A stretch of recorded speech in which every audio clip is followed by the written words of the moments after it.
So first off, I really enjoyed reading chapter 2 and 3.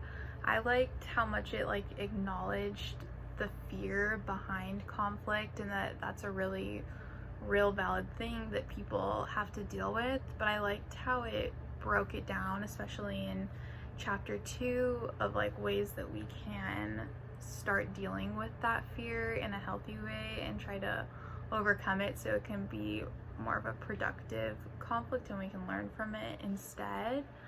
So my favorite, or the one that stood out to me the most, was step 2, which was let go of fear of people we are in conflict with. And that one stood out to me the most just because I think it's a really crucial step before you can really get somewhere with conflict. You have to be able to look at that person in a different light, because if you're constantly looking at them as this negative person that's hurting you and is holding you back from whatever you're trying to do, then you're not going to be able to think of ways to solve the problem if they're the villain in your head. Something it said that I liked was get to know their whys and not just your why.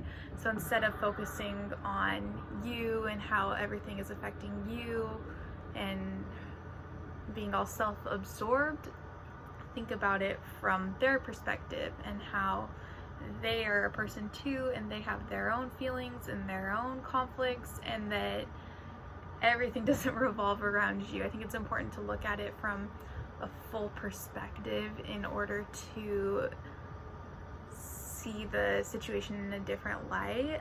And I also liked how it said it's an us concern and not a self concern, because there's multiple people involved in the conflict.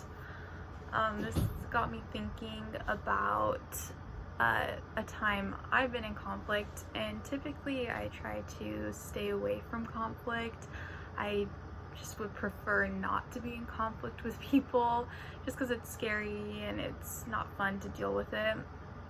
But one particular time I was in conflict with one of my good friends who had done something that hurt me, and I decided to let that really affect me, and I held on to that anger, and I didn't want to resolve the conflict. I just wanted to avoid it, and the person that hurt me kept reaching out to me and trying to resolve the conflict, and I was not ready to do that because I just had villainized this person in my head, and I had this idea that they were this horrible person and they had done all these horrible things to me.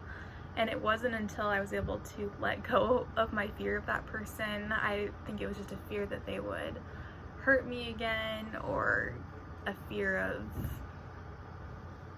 them betraying my trust, a fear of having to resolve the conflict, all of the above, until I was able to look at them as more of a person and not this villain.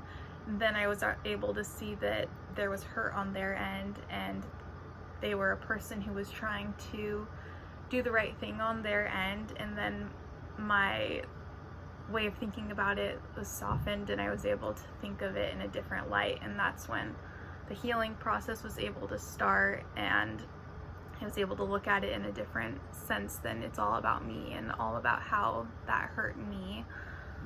But yeah, that's some things that I liked from these chapters and some of the things that I was reflecting on. So thanks for listening.